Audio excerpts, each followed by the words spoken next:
What is up, everybody? I'm Courtney. I'm Sean. And we are Late. Hill City Paranormal. No, we're on the other side. On the other side. We're not Hill City We're right on the now. other side of some Hill City. We on the other side right now. We live, baby. That's what we are. What are we talking about tonight? Ghosts. Ghouls. Big little Goblins. Littlefoot, Longfoot. Littlefoot and Longfoot. Yeah, I'm making up cryptids now. What's up, Cody? What's up, Cody? The best dressed hobo. Best dressed. He's flexing on them. Who else we got up in here? Nobody. Because we're late. Yeah, because you decided that you want to have a bad hair day. So you spent 20 minutes looking in the... Oh, Lord. Shocker. Pinhurst. Ronnie Riker.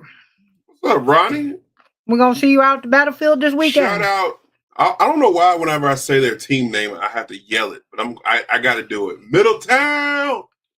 Paranormal. Yeah. Mm-hmm. I don't know why I feel like I got to yell it when I say it. Maybe I just like saying it. Hopefully I get to see you all. I didn't even change my color. Green. Lime green. That's fantastic. Hopefully I get to see both of y'all this time. Last time I only got to see one of you. Ronnie, don't forget, if they don't let you come holler at me, you let me know. I'll come get you myself. Right. Sean has spoken. I want to see him try to stop me. You're going to slip and fall on your brogans. Hey, I'm sorry. I'm a good ground fighter. We can get down to 30. Guys, Penhurst is at risk of being sold. Turned into a data center. Oh. Shit. I shouldn't have said that out loud. You know, anyway. Cody, we did. I've never been there. We did, Cody. Never been there. He has your shirt. I can't wait. Wait to get it. He has your shirt. But yes, Cody, we had an amazing time. We had amazing reviews. Like, a lot of the time when we host investigations, guys, we might get like one or two people that kind of comment and they're like, hey, had a good time. Thanks, guys. Whatever. But like, these groups we had this weekend, like, showed up and showed out. The activity was crazy. Like, the reviews that were pouring in via text message, via inbox, email, on Facebook, off Facebook, like, it was insane. It was insane. I'm so blessed and so humbled by everybody this weekend that I'm just beside myself. Ronnie Anderson, Bedford Paranormal in the house. He's not at a cookout. Brother Ronnie's in the house. Justin Martin said, look out, there's a Bedford County outlaw beside you. Where's he at? Oh, shit. I didn't see him. It was too dark in here. What's up, Justin? How you doing, brother? Good to see you. Who is Justin? I don't see his picture. He's got a big mustache. Hi, Justin, with the mustache. Hey, these are my folks coming in here. What is that? I don't know what that was. Kim Brady. Someone's making noise in here. Yo, y'all, it's paranormal. Oh, I think a piece of equipment's going off for some reason. Every time I talk? Some might have followed us. Hello? If you are doing that, can you do it again for us, please? How about you do it outside? Yeah, we told y'all not to follow out the house. That was pretty cool. What's up, Justin? Kim Brady, the other half of James Brady with Spirit-Led Paranormal. Up, Kim? But yeah, just to let you know, Cody, I wasn't being rude when I said Penn. First of all, I'm tired. Tired as hell. Did I have my coffee today? I don't think so. Yeah, you did. Michael Brooks, FPRI. I didn't mean being cool. I'm just not a huge fan of the huge places. I like a smaller place. We can debate that. We can go back and forth with that. I'm not a huge fan of the big asylums. I know they're exciting to some people. Some people like the big, huge, let's go to the thousands of square foot places. That's not me. Never have been. I also never been excited about the places that everyone can access at all times. I feel like places get over investigated. It's just my opinion, y'all. Don't hate me for it. But some places get over investigated. And I think over investigated places, you don't get great results at. I also think that I'm not a fan of places that charge a ridiculous amount of money to investigate them either. Me. So it doesn't shock me when certain places come up for sale or whatever, because a lot of people don't investigate them because people can't afford to. That's my opinion. So I wouldn't be. He likes Paracon at Penhurst, he said. I wouldn't be an Which asshole. I was going to try to go to. I don't know the people, and I'm not saying anything bad about Penhurst because I don't know them. Well, the neighborhood is outraged about it. Yeah, never really heard much about them. Don't know a lot about them, but you know. Michelle Wilfong, Haunted Apartment. If you guys don't follow her YouTube, you should. The orbs around her house are crazy. Yes, if y'all don't follow Michelle, I would rather investigate Michelle's apartment than investigate some of these huge locations. That's just me. Emily, personal preference. Gonna see you in 3 days, girl. Emily. I don't have room for the guitar this weekend, unfortunately. Oh, there's always room for a guitar. So sad. So sad. You're lying. I'll get down to the camps this time. I live with a board member, LOL. We will be there that night too. She wants to get to see the ball on Saturday. I probably will not be at the ball. That is a madhouse. But after walking all day, I don't know. Every year's different. Last year, I was entirely way too tired. If you want to find me Saturday night, he'll be at his camp. Look for a campfire and a chair and a big old guy smoking a cigar. That's where you'll see Medium, Rhonda Harris. Oh, I thought it would make like a really cool noise and echo, but it didn't because I still have M&Ms in there. That was you got to introduce her right. I had like a Rhonda Harris. And it didn't boop boop. Very upsetting. Rhonda doesn't want you to introduce her because every time Rhonda gets around you, she runs. She runs really fast. Rhonda is I gotta skip a couple, y'all. We got Wanda Bice in the house. What's up, Miss Wanda? How's y'all's creepy haunted trail going? I finally got to meet Wanda for the first time. Did I meet Wanda? Which one did I meet? You met Wanda. Okay. I know they look alike. So. I could help you off camera identify Wanda when they're in the same room together. I'm not going to know the difference. No.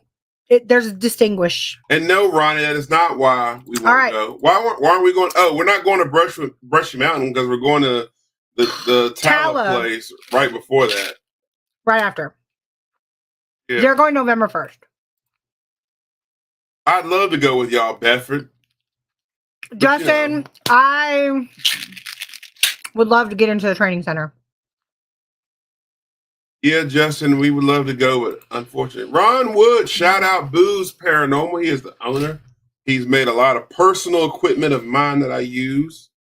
So I highly recommend it. If y'all want some good equipment and got some ideas of equipment, give Ron Wood a shout. He's got some great stuff over there. That's right. Ryan C. Jones, freaking awesome. Paranormal Show airs right after ours at 9 p.m. on the Rift Nation Network, RNN. Go over there, check him out. Yeah, Ryan's a cool guy. Ryan's the one who inspired this podcast, actually. With his co-host, Rhonda Harris. Yes, Ryan, great guy. Yes, Emily. Looking forward to this weekend at Cedar Creek. No, Emily, don't get the line this weekend now. We face to face, okay? Here we go. Don't do it. We're not lying this weekend. I'll pull out that guitar quick, fast, and hurry, write a whole song about you. Yes, they are talking about the Haunted Henricus on the freaking awesome Paranormal Show tonight. Ooh, Michelle's having an investigation Thursday. Outstanding. I have to tune in. Uh-oh. We live, baby. I thought you guys did. I thought I saw it on Facebook, Wanda. Maybe you shared a memory or something. Damn. Dude, Wanda and her sister used to go behind her sister's house and put together like a haunted walkthrough. Like, it was pretty dope. Like, I didn't know them back then, so I don't know. Yeah.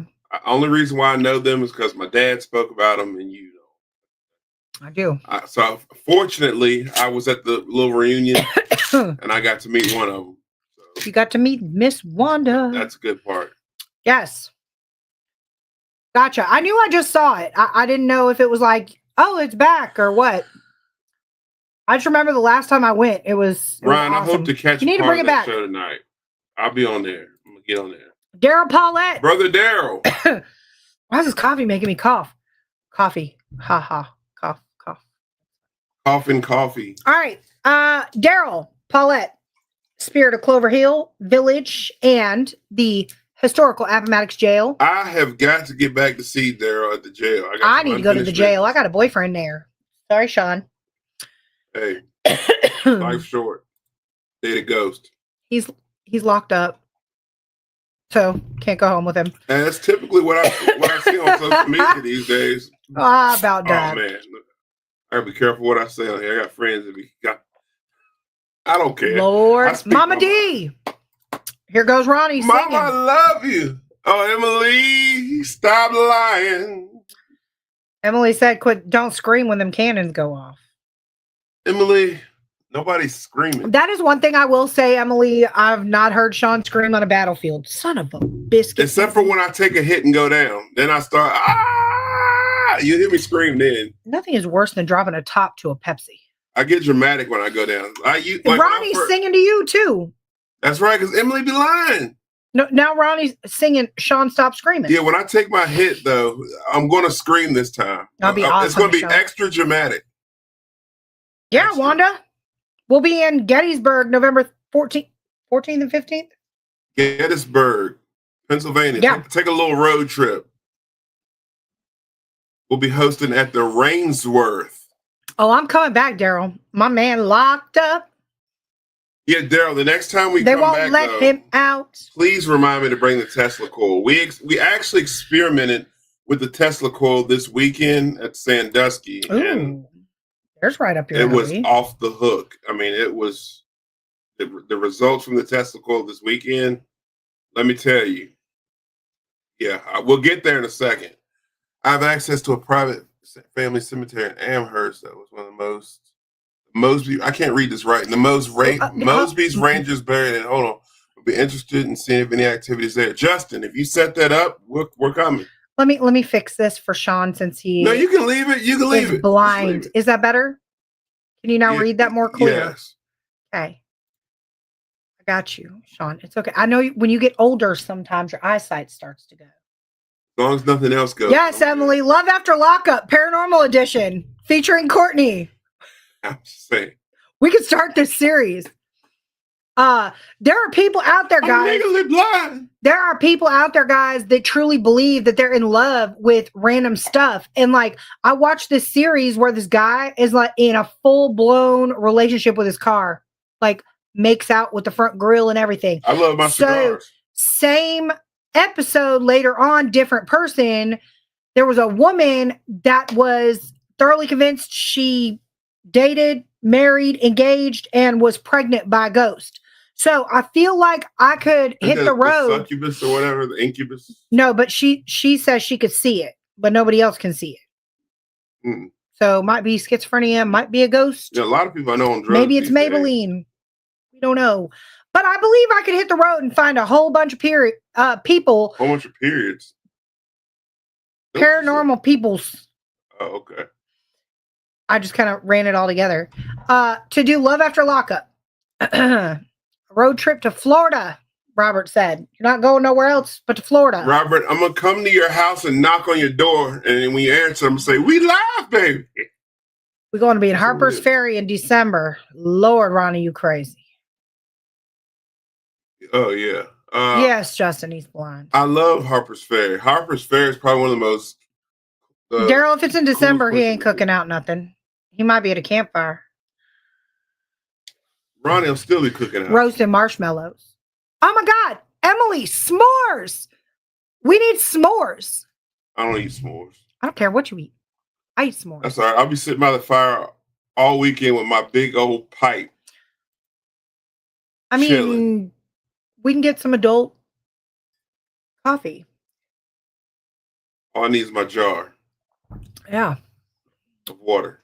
Yeah. It's clear. Sean said he didn't like big places, but look, Wanda, we're going November 8th. Yeah, we'll be there. Sean doesn't have an option. We booked that like a year ago. We're partnering up with FPRI and some other awesome folks. And I think like 15 of us are going to tackle this place. It's going to be fun. It's going to be a good time. It's going to be a good time. It's I'm just not a fan of the big places. I will go and I will make the most out of it, but I'm just not a fan of it. I will say Yes, Ma, with Dad. Yeah, so I will say that Tala has me a little bit stressed out. I'm not gonna lie. I have tried to map it in my head. I know what floor I want to start on. Like, so Mike Brooks, if you're in here, mark Courtney down. I want to start on the 3rd floor. That's just where I want to start.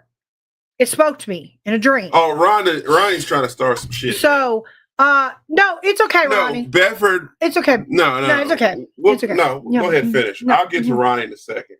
Ronnie, yeah. I'll drive to Bedford. I can't drive to Fredericksburg. But you can go stand on your porch and wait, Ronnie. I'll pull up. Ronnie purposely looks at our schedule and be like, oh, they got an event that weekend. Yeah, and then finds a cookout. Yeah. And I believe Ronnie just be knocking on people's random gates. And let me put this in there. Paulette. Daryl's in here. Paulette.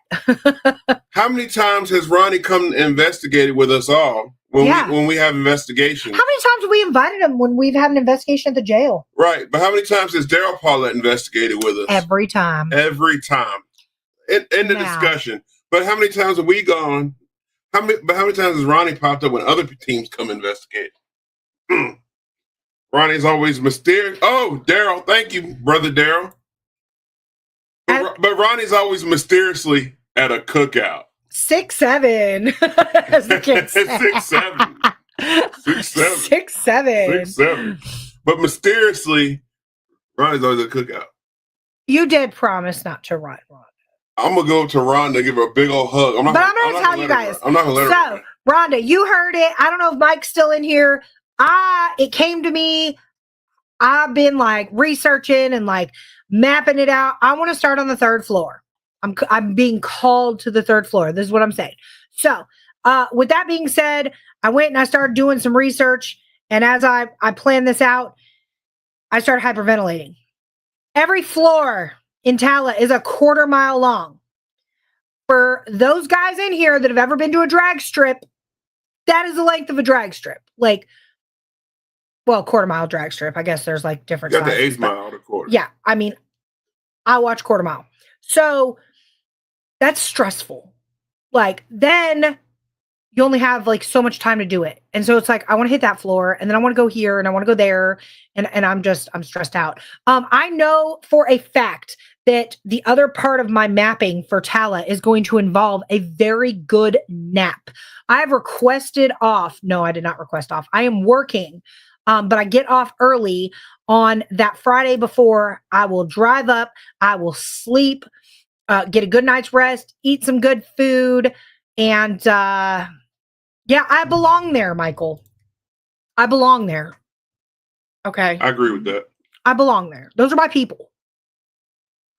Ronnie said he just went to the jail for the first time 2 weeks ago. Without us. Yeah. Because we weren't there. That's why he went. Yeah. Seriously, no cookout that weekend, huh? Yeah, I get it. Yeah. I'll have to go check it out. But yes. I didn't know she was into the paranormal. That's pretty dope. Wanda went to Tala and has been sending me orbs pictures and apparition pictures for years. Years. Well, we're talking about our trip to Tala, which is, we can't say the first word on because one of our streaming platforms will ban us, but it's a lunatic asylum. Lord, Francisco, I'm sorry to hear that. A spine stimulator. Body would trigger all REM pods. 10,000 hearts. Francisco, my brother. Running through my spine. I miss Great day. Hey. Hurts. Hurts. Oh, wait. That's not the Francisco I'm thinking about. I don't think so. No, I'm sorry. I had you all wrong. I was thinking about another Francisco. Well, I'm glad you're here, and I'm glad you're healing, and I'm glad you're recovering. I'm glad to see you, too. I was thinking about somebody else. Everybody in the chat is going to send you massive healing vibes. Yes, we are. All the healing vibes to Francisco. I was thinking about somebody completely Ronnie, different, we are praying for you. Mike did an amazing job with coordinating the Tala event and has requested and secured Copperhead. Yes. So shout out Brooks to has been on it. Michael Brooks. We stayed at the Holiday Inn in Weston a few weeks ago and we just did a tour at Tala, nice hotel. Yeah, wait, where are we staying, Mike? Where is it? I don't know. I don't have my phone in here. I feel like that's where it's at. Absolutely. Absolutely. Hey, yes. Yes. Send the Francisco. healing vibes to Francisco, guys. Yes, we all are. What is this? You got This family looks like over a little here. table. It's a tripod. Oh, but it's miniature. It's my mini tripod. This is the cutest thing I've ever seen. I felt like it was like a witch. I was going to hang a witch cauldron from it or something. I use that for my my EDI thingy. New York City mom, wife, teacher is sending healing vibes to Francisco. Emily Catherine Warner is sending healing vibes to Francisco. I love the paranormal community. I know it. I love the family we got here. I know it. That's where we're staying. Yeah, the Holiday Inn Express. At the Holiday Inn. Yep. We going? Oh yeah. Anyway. Yep. Yes, we are sending prayers your way. Becky. Miss Becky. Miss Becky. Nice of you to join us, man. We started. Why'd you stop? I was waiting on you to say something. Why'd you stop talking? Because in my head, I sang 3 different songs just now when I saw Becky pop in. Oh, that's your wife? Send help. Okay. No. Bye, Francisco. If your wife is torturing you, it's for a reason. We side with the wife. All right, Thomas Kennedy. Please let me know. I need a video. Skipping comments here. I know. I can't keep up with that. Well, I've then been on stop my trying to read Conjuring everything. kick here lately, watching documentaries about the Conjuring house, first-hand eyewitness accounts, along with watching other ghost hunter videos at the house. I guess my question is, you guys ever considered doing an investigation at the Conjuring house? No. So, Thomas Kennedy, we'll stop and talk about that for a second. I see a whole lot of stuff about the Conjuring house. Everybody has an opinion about it, so I'll give mine, and you can read the comments. We'll read. I'm sure there'll be some comments about this. With so much going around it, I would love to go. I'm a huge fan of the movie, and I'm also obviously a huge fan of the Warrens. If depending on whose story you read, whose story you tell, what book you read, who you talk to, regardless of what you hear or read, I think there's something going on with the property there. So I would love to visit just because I'm a fan of the movies, of course. And again, I read so many contradicting stories. So I would like to experience it first hand, just to say I went there. It seems to be a lot of drama around it as well in the paranormal community. I don't do drama. Which I hate that. So, but I would love to go visit and investigate it myself. Grammy in the house. New Grammy in the house. Shauna's a new Grammy. Rigsby. To a pretty baby. Shout out Unique Paranormal 1.5. Yes. Unique Paranormal 1.5 are Grammys. And the owner of the Doll's House. Gigi and Grammy. They has a new grandbaby. Yes. Guys, they've got winter dates available. Doss House, if you have not investigated it, 10 out of 10, highly recommend. Book them. I believe right now, correct me in the comments, Shauna, aren't you offering $100 off investigations from now to the end of the year? I could be wrong. Don't quote me yet, guys. I'm going to hear it out of the horse's mouth first.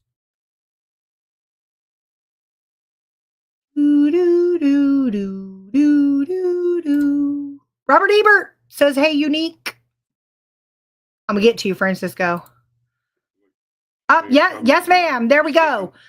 I've already hit all those. I am only missing one. I've got this. Shauna said, yes, ma'am. $100 off the Doss House. There you go. I don't know where that is. Do you? What about the property? Do you feel like the property? Ed Gein property in Wisconsin. Yes, it was burned down. I would love to go visit it just because I'm a fan of Ed Gein. I don't like the movie that Kane Hodder did about Ed Gein because it was completely wrong. We got to visit the serial killer museum, though, in Savannah. I was about to say South Carolina. We've been so many places. Plainfield, but Savannah, right. To see like the only left piece of evidence from him. But yeah, I would like to go to his grounds, though. That would be cool. I feel like whenever there's a tragedy somewhere, guys, whether the place is burned to the ground, whether it's, just demolished, I feel like energy still stays. I feel like that's a big thing. Like, I feel like energy still stays attached to the property. If it didn't, then you would never be able to explain like Civil War battlefields being haunted. You wouldn't be able to explain like Native American grounds and things like that. Yeah, I mean, you've got over 200 bodies tortured, souls lost, lives done, unalived. So, I mean, that energy stayed somewhere and is more than likely still roaming around looking for revenge. I mean, I know I would. Where was that at? At Ed Gein's property. Was it 200? Francisco said over 200 bodies were found. Depends I don't on know. depends on which book you read. I think, I do think that Hollywood does add a lot of fluff to movies. I did watch Monster on Netflix. I hear they're coming out with another one. Ooh, they're coming out with another Eileen Wuornos, calling her the queen of serial killers. I'm a huge fan of Eileen. Yes. You can't see it now. Why? Where's it? That's weird for me to say I'm a fan of a serial killer. I'm not a fan, like I'm happy with what she did or anything like that. But I take interest in serial killers and their mind. I want to know what triggers them to do and behave. I work in the mental health field, in case anybody didn't know that. And I've always been curious as to what makes people tick, what makes people think and do the things they do. That's what's driven me. I've been in the mental health field pretty much for a very long time now. I don't want to tell my age. So it's not that I'm a fan of their work. It's more of curiosity as to what makes them do that. I don't want anybody to run around saying Sean is demented. Demented? Yeah, I might be. We chase ghosts. We talk to ourselves. Yeah. Guys, I'm going to put it out there. I'll make myself vulnerable. I am absolutely fascinated with serial killers. Crime, true crime. I want to know what makes them tick. You say I'm not really fascinated with their work, but I am. And I'm going to tell you guys why. Do you know how much intricacy it takes? Like how much patience to maintain a facade? Because most serial killers are like the nicest people. They're pillars of their community, amazing husbands, amazing, wives if they're female, dads. They're on the PTO, they're coaches for the little league, this, that, and the third. And when it comes out that they have unalived 500 people and decapitated them, okay, what? I could have never, ever pictured him doing that. Yeah, like if you look at like people like Dahmer and Bundy, you don't pick him. I saw that in the beginning of the movie. How did y'all who know him and are around him every day not see that? Dude looks crazy. Yes, I saw the new Conjuring movie. Awesome. I actually liked it. I'm going to say awesome. Yes, it's with the brains. I want to know what makes them tick. Now, let me hit you with a question, Sean. You're fascinated with their brain. What makes them tick?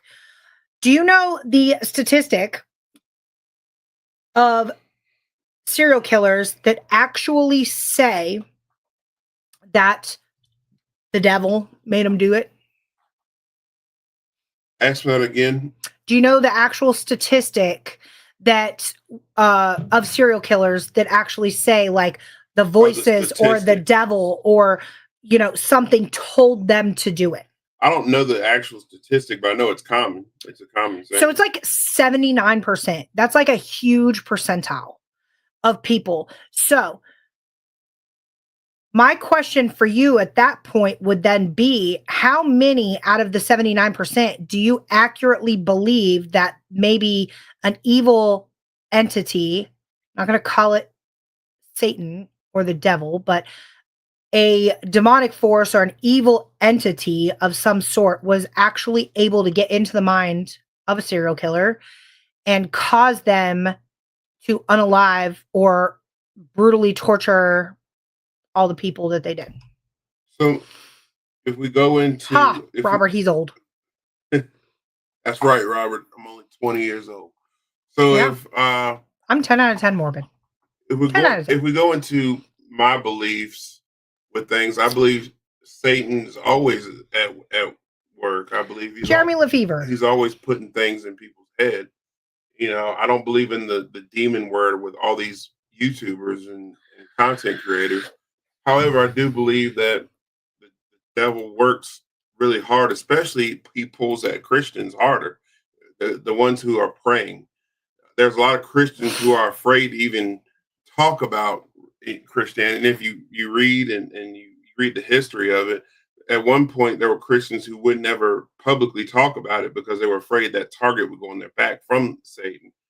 So I do believe that there's evil all around you that will, if you're a weak-minded person or you're not strong, you will hear things in your mind that will tell you to do stuff. But a lot of mental health, which is a huge problem in our country, does go hand in hand with these serial killers. For whatever reason, something's telling them or driving them to do this. Could an evil entity possibly, or a bad entity, be driving them? I think that's very possible, but also mental health that's wrong with a lot of these guys could be driving them to do it. How many times have you had a bad day and the thought crossed your mind to do something crazy? Well, the difference between, when it comes to mental health, the difference between someone who has control over it and not control is that we don't act on it. There's times where I've been close to acting on a bad thought in my mind. 5 seconds will cost you your life. So check this out. I'm going to get to you, Ronnie. And shout out Beyond the Badge, yes. Jeremy Lefevre in the house. Yeah, Jeremy wants to know if you got more handsome. Well, I thought about shaving. Yes. Okay. Not as handsome as you, Jeremy. I'm going to get to you really quick, Ronnie, because I do want to answer that question. But Daryl said 30%. If you got that off of Google, that is not 100% accurate. But check this out. I'm about to throw a wedge in everybody's wheel right now. So I kind of asked a trick question. The percentage of serial killers that say they heard a voice that told them to do this, or the devil made them do this. Then you started touching on mental health. So I kind of threw and combined in there. So Daryl took one portion of the statistic, the 30% that said the devil made them do it. And then the remaining percentage said like the voices in their head made them do that, which goes hand in hand with schizophrenia. So how many of that, again, is mental health, like you said, and how many of that is actual, like, paranormal related? We don't know. We really don't know. But I do want to answer Ronnie's question. I already know your answer, I think. Who's my favorite? Dahmer. Is it? Yeah. Yeah, Dahmer. And the reason why I would say favorite, well, I shouldn't even be calling him favorite. But everybody has to have as far as real life, I'm a huge horror movie fan. Everybody knows that, and it'd be Jason Voorhees all day. But why can't I think of the guy's name? Like, I'm blinking. Go ahead. But the first one I studied was Dahmer, and the reason why is just because of Dahmer was slick, man. The only reason, pretty much, why he got caught was because somebody got away. I cannot. I mean, there's so many of them. I mean, I was going to call him something else. You had so many of them that was interesting. I liked Eileen Wuornos as well. I believe hers was strictly out of her screwed up life. Yeah. So you're going with Dahmer. I don't know why I was going to call him what I was going to call him, but I literally just had to Google this because I blanked. But I'm fascinated with the old 1700s, 1800s serial killers. So there were so many female serial killers back then that we didn't even know. Like, there were headmasters of like orphanages that, just did this, like, unalive children for pleasure. But I'm gonna go with Jack the Ripper. Like, he came in and like unalived. Still nobody knows who he is. All the prostitutes, and is still elusive. The only reason why I say the Muffin Man. Only reason why I can't give him credit is because 1800s, it was easy to get away with that. Jack the Ripper. Like, how many people in 1800s got away with doing that? So it's easy to get away with it. It is, because like it's harder now because they didn't have the technology to be able. Back then, if you unalive somebody in the 1800s, they went to the crime scene. There was some blood splatter. Great. Who done it? Now they're asking around. Everybody's like, If you I don't look know. suspicious, you were guilty. I don't know. Like a cloaked man came. And then, like, if you go back to the 1600s, like, I think she did it and she's a witch. Burn her. Like, that's it. So your neighbor could literally, like, call the lawman and be like, I saw her looking out of her window at 3 a.m. She's not mentally stable. She's a witch because she doesn't sleep at night. Take her to trial. Burn her.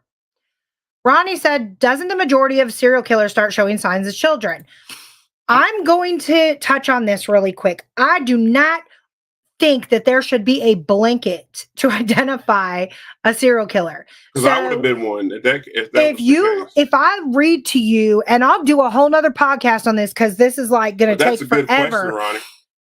If I tell you all the signs and symptoms to be able to identify a serial killer, you literally get up and look at yourself every single day. And that is just the crude reality. Okay.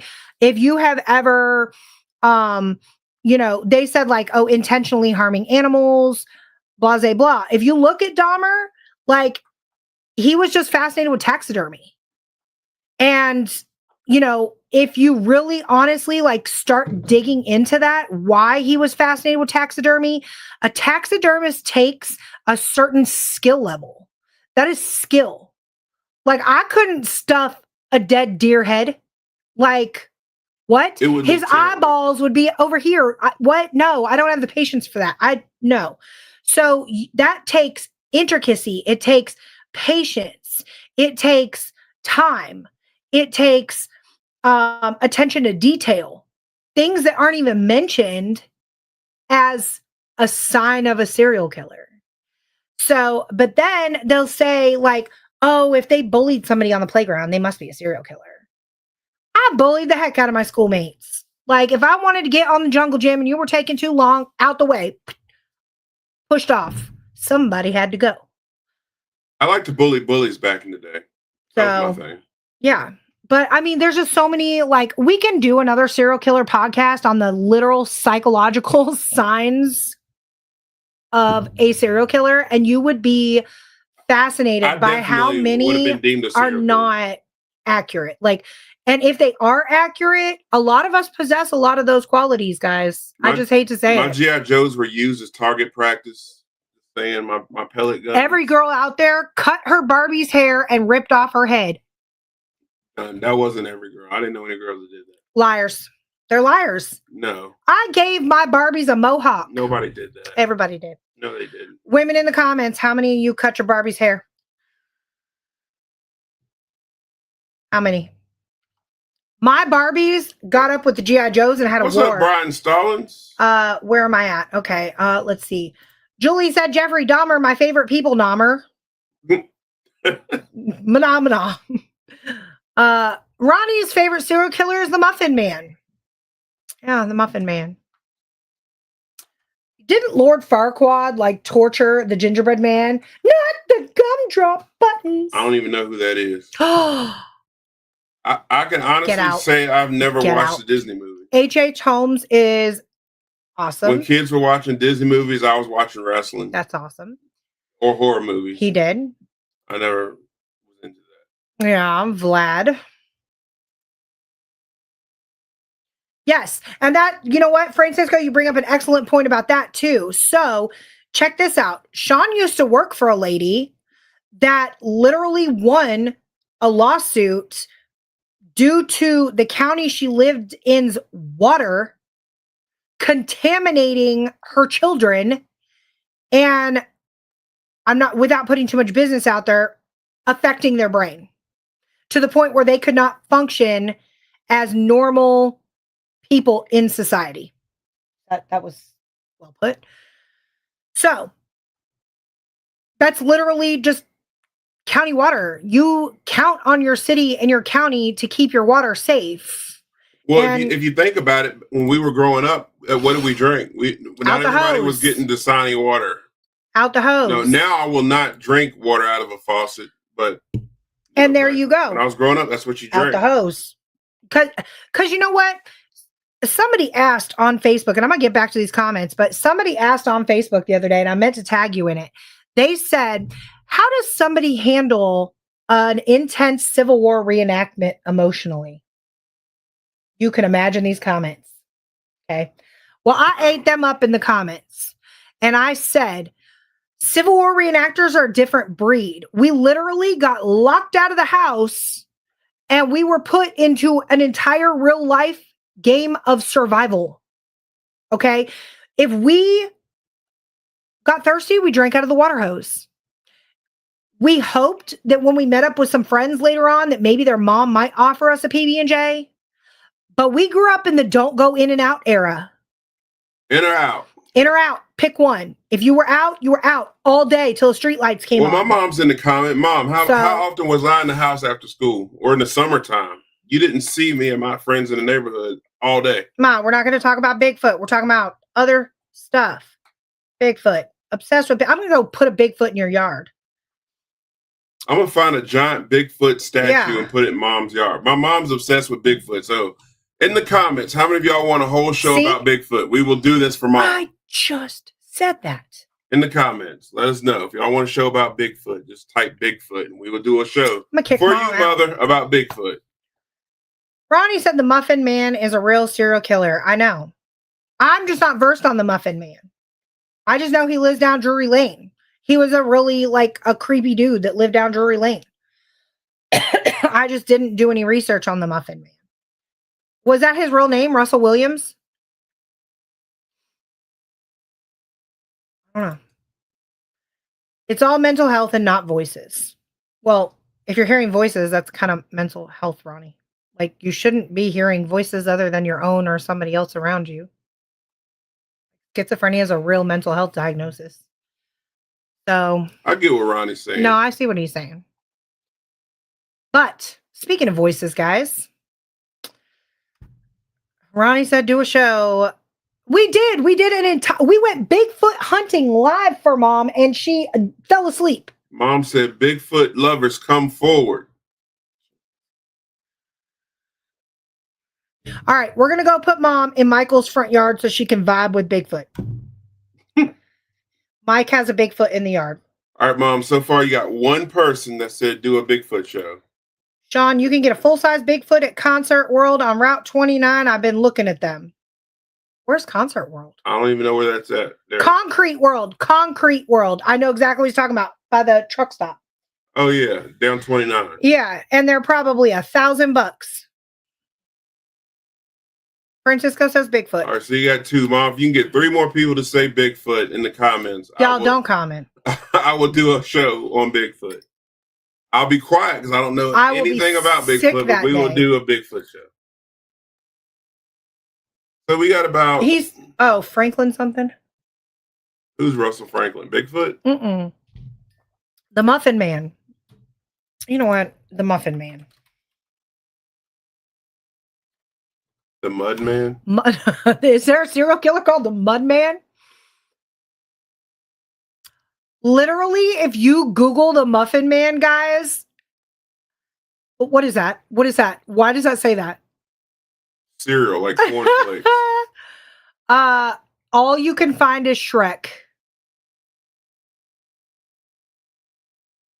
Frederick Thomas Linwood. From 1563 to 1612, he was also known as the Muffin Man and the Drury Lane Dicer. He was England's first documented serial killer, accused of killing up to 15 children and 7 rival pastry chefs during the years of 1589 to 1598. His nickname, the Muffin Man, is actually a reference to how he committed the murders. How did he commit them? Did he stuff them with muffins? I gotta know now at this point. Okay. He would tie a muffin to a string, and as a child, I'm trying to keep a straight face, guys. As a child tried to get it, he pulled the string, eventually luring the child to his house and giving him ample time to knock the child out with a wooden spoon.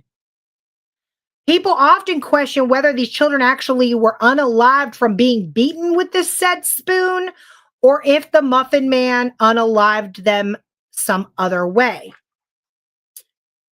Several years later, with dementia setting in, He would set up shop again, although this time he would encounter even more anger for such pastries such as glazed pagan and arsenic apple crisp and the flaming friar. However, he was able to stay in business with these pastries until the day he passed away several years later.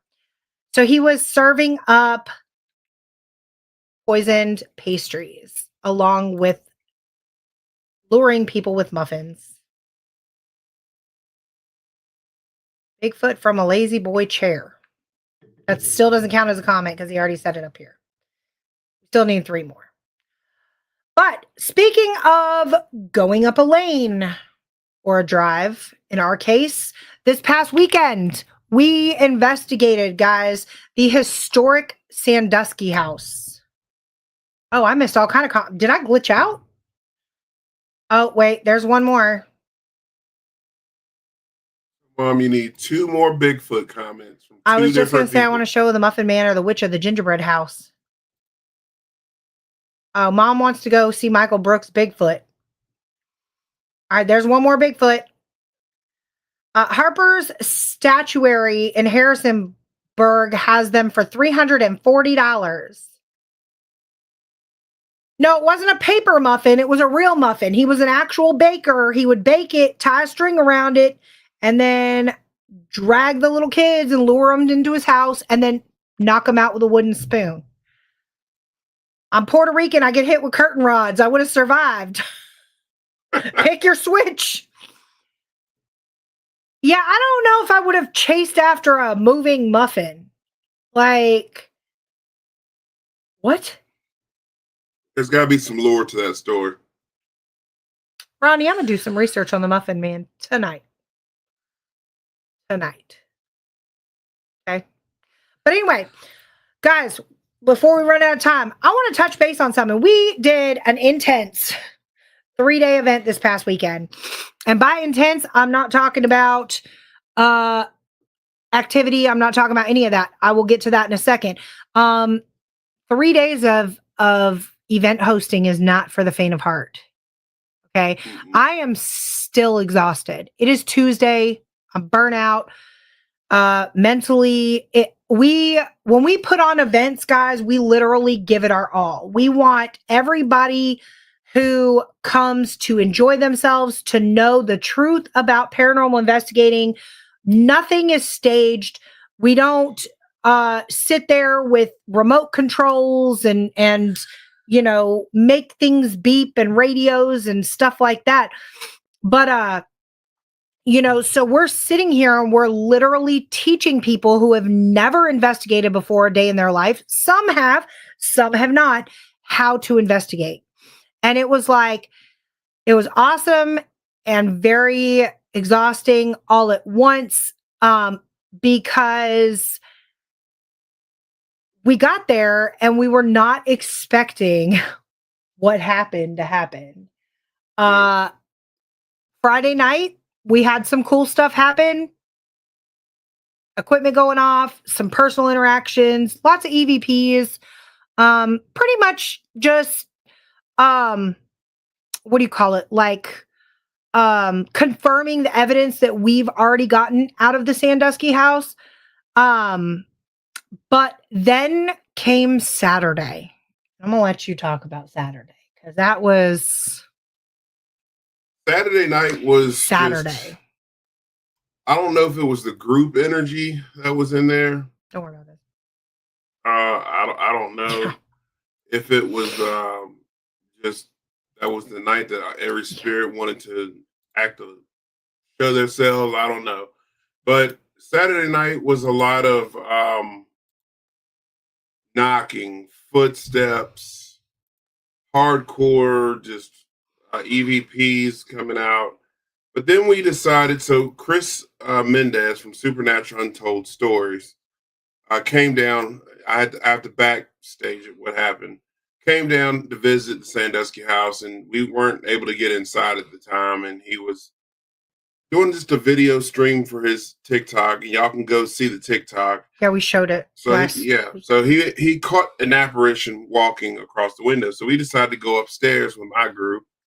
And I had a laser grid up, the GS2, and the door was closed, and Howie Odell was there with us that night. And I kept seeing Howie had a purple laser on the other side of the door, and I kept seeing something break the laser grid under the door. Well, my GS2 was showing two legs walking back and forth across the screen. So we opened the door. I said, Howie, grab your laser grid. There was nobody else upstairs, mind you. We would hear them. There are old wooden floors in the house. We would hear it. So Howie grabs his laser grid and points it at the door. I cut my GS2 off. We're focusing on his laser grid. All of a sudden, you see a person appear in the laser grid, and then the laser grid shuts off. Like a person appear on the LCD screen, or like a full, like two eyes person? Two eyes person there, right? And here comes Howie to confirm what I'm talking about. So the person appears, laser grid cuts off. So Howie and I have been here a time or two. This is an experiment we've been conducting for about 2 years now. Yeah, wow. Maybe. And we wanted to see what would happen after that. So Howie asked, can you cut the light back on for me, please? Light cuts back on, cuts back off. This goes on for a while on command. Then the time was up. But the fact that a person appeared there in front of everybody, but then all of a sudden, it doesn't end there. We noticed the room is filling up with some kind of mist in the room. Everybody's light is now reflecting off of the mist in the room.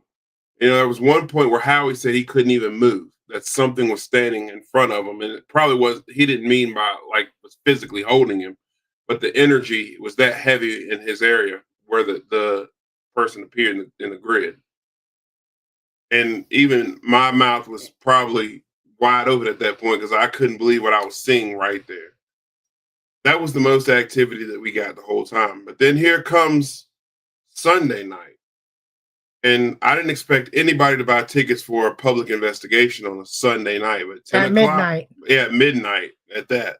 But 10 o'clock tour we had was empty at first. But then this family comes in. And they were husband, wife, and daughter. Husband, wife, and daughter comes in there. She comes walking up with a newspaper. And I'm like, this is interesting. They actually lived on the property when the property was actual residence at one point. And she knew the lady that lived in the house prior to the house being sold to the foundation. When she walked in, massive K2 spikes. Now, the only reason why I'm accepting those K2 spikes was because they were getting them here and there, maybe once in a while. But every time she asked a question relating to the owner of the residence, that thing would hold on red on command and let go on command. And I thought that was interesting. Then the EVPs came and it was fully responding to everything she was asking. Including the former resident's nickname that I didn't even know. Right. And it said the nickname on the recorder as well. And it's not like a nickname like Honey Bun or Sweetie or anything like that. Like this is a distinct nickname that only somebody with personal experience to the former residents would know. And it's not a common nickname. At all. So I thought that was a beautiful thing.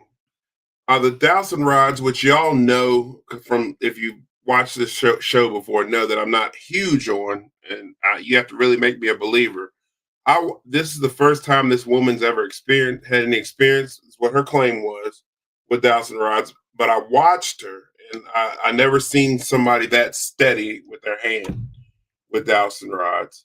Never seen anybody that still and that focused with the rod. She was sitting in a chair. Her elbows were actually resting on the armrest of the chair, and she was still. And the rods moved different.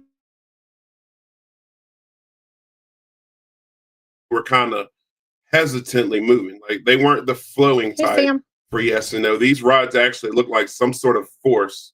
Like something was, yeah. It looked like something was like actually physically moving that. Like, I don't know how to explain it. It was pretty cool to see. I'm not gonna lie.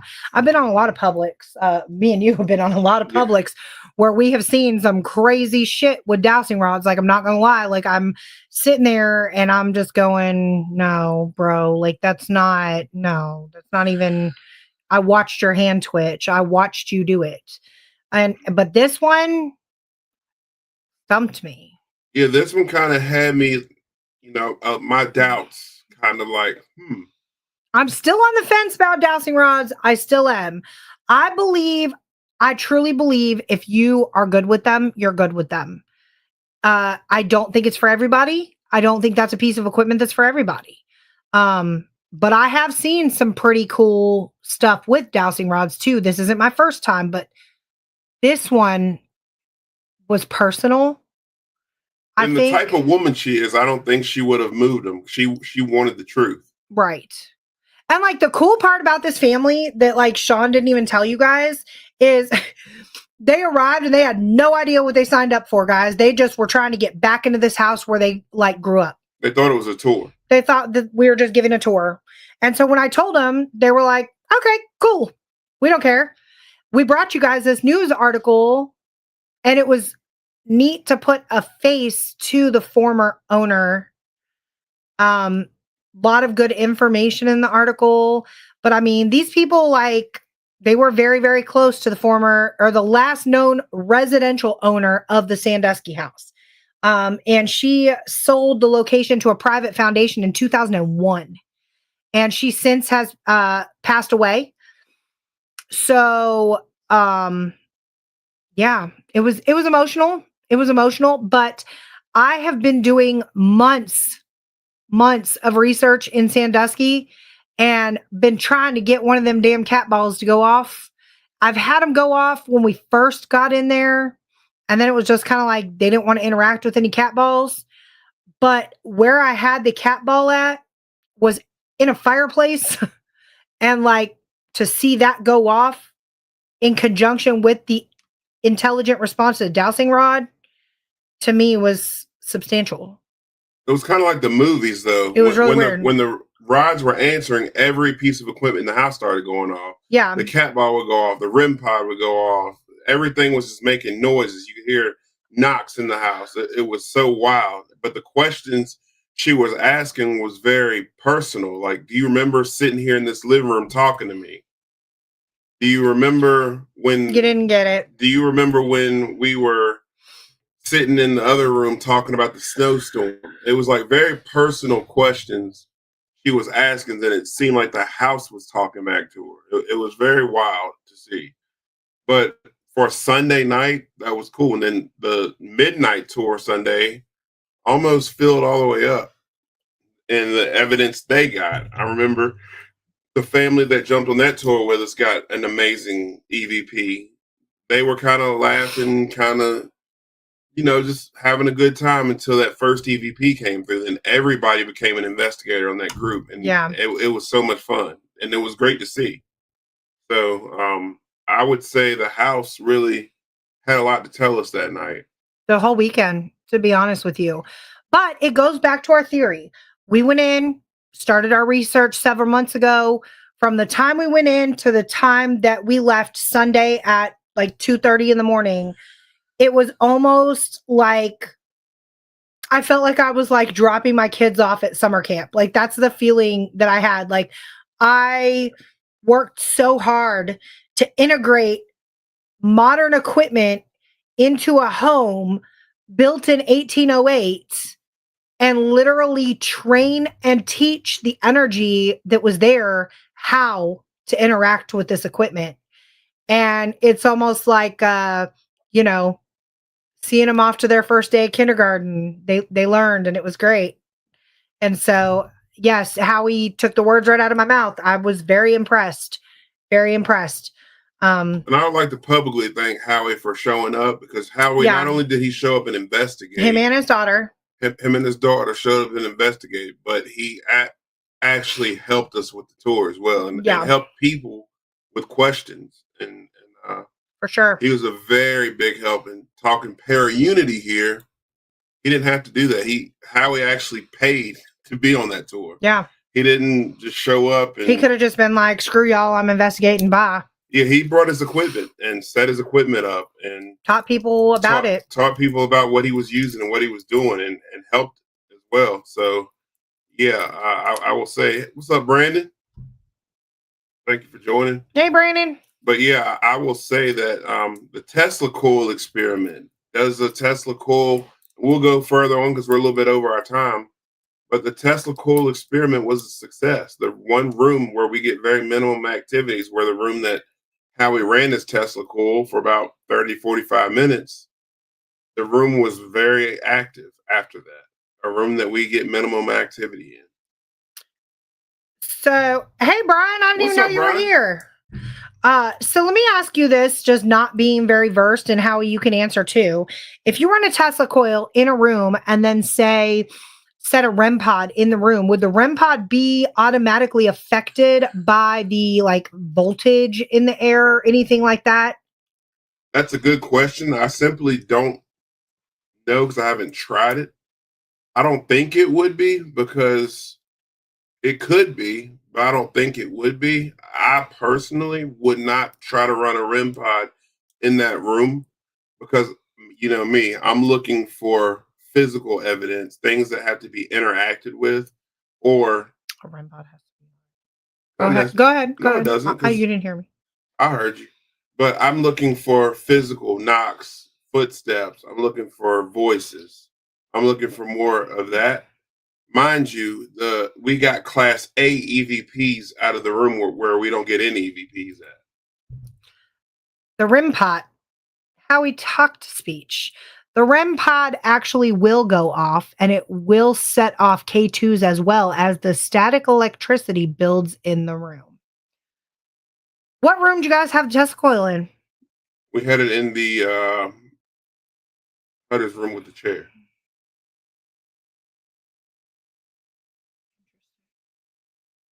That was the room where we were trying to get EVPs out of, which I didn't go in there first. That's why I said interesting. So we got a Class A EVP out of that room. And I did not have a REM pod set up in that room. But we got a lot of geophone activity out of that room. I had a geophone and a cat ball in that room. That's it. Yep.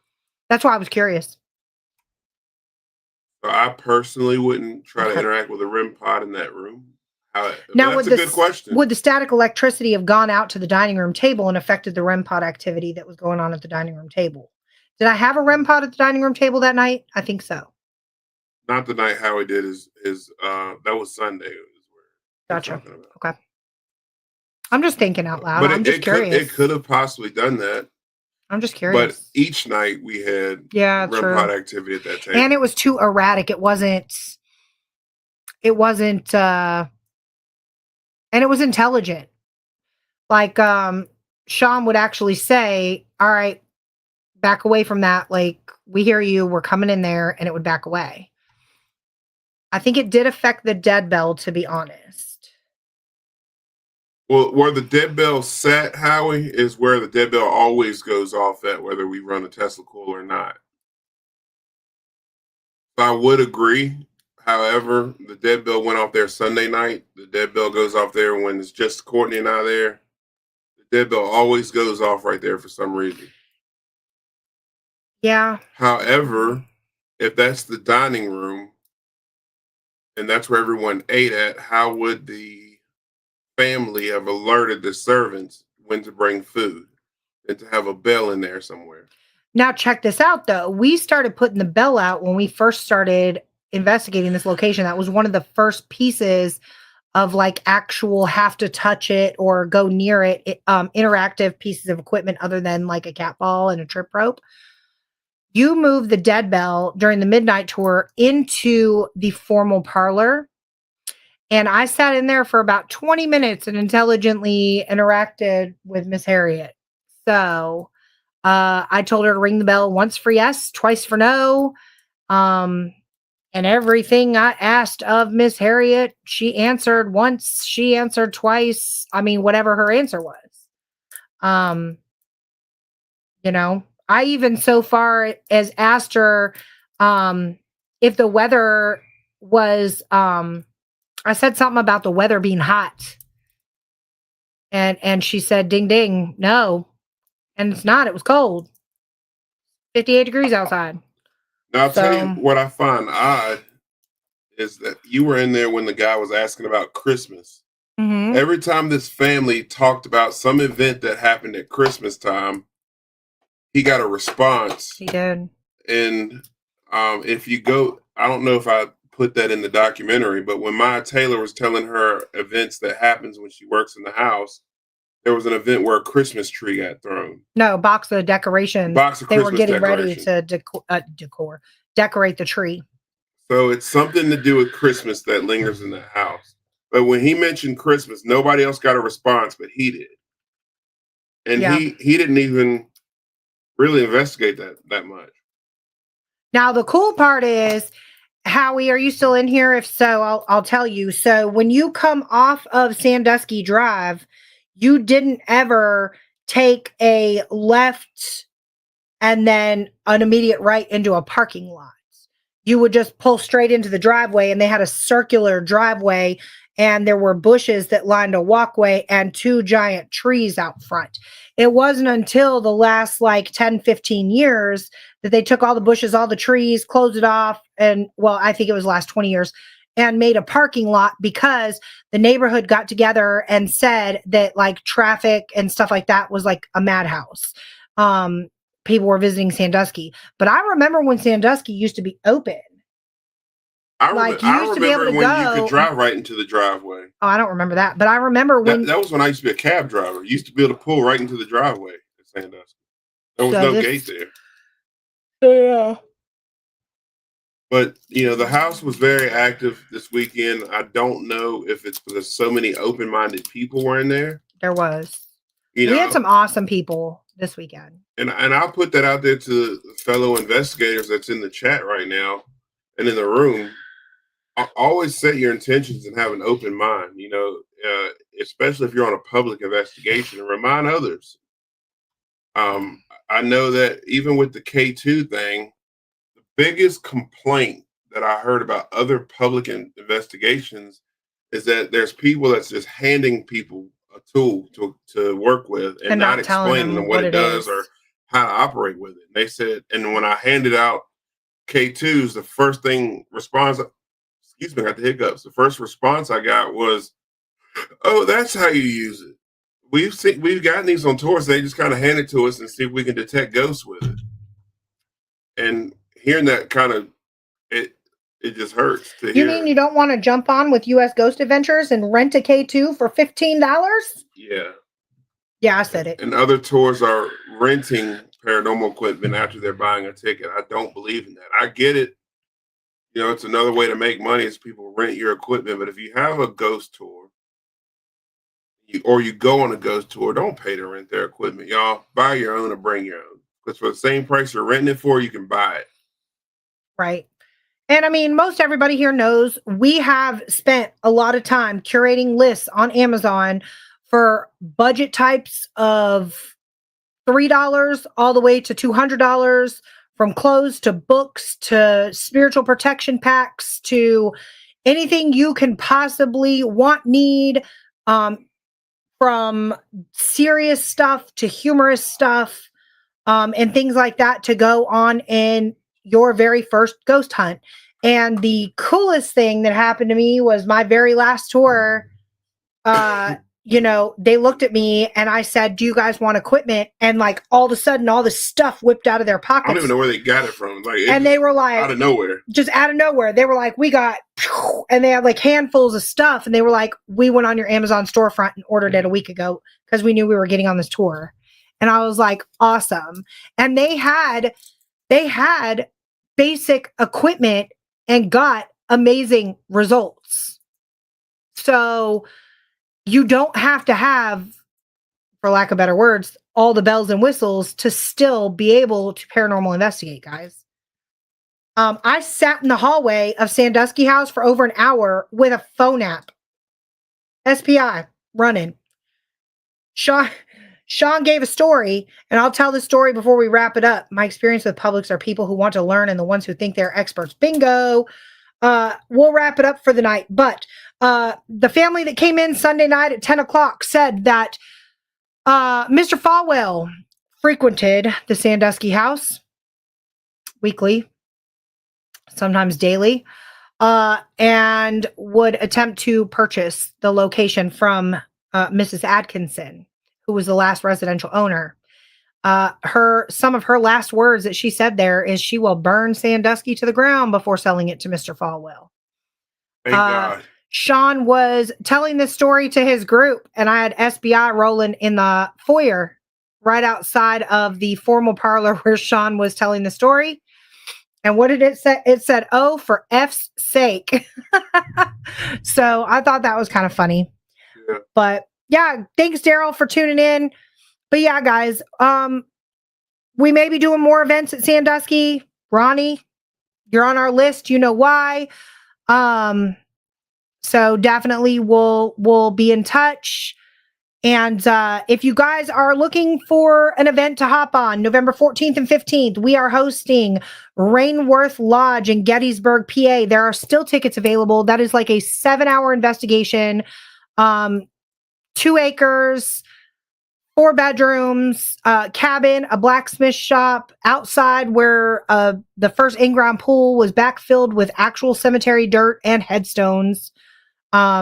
Probably one of the most active locations I've ever been. So if you guys are looking for something to do the weekend of the 14th and 15th in Gettysburg, please come join yours truly. We would love to have you. We love to see everybody. I know Ron Wood is joining us. Emily is joining us with Lost Souls. So yeah, it's going to be a good time. And 100% of those proceeds go to historical preservation. So with that being said, guys, Daryl. I'm Courtney. I'm Sean. And we'll see you on the other side. On the other side.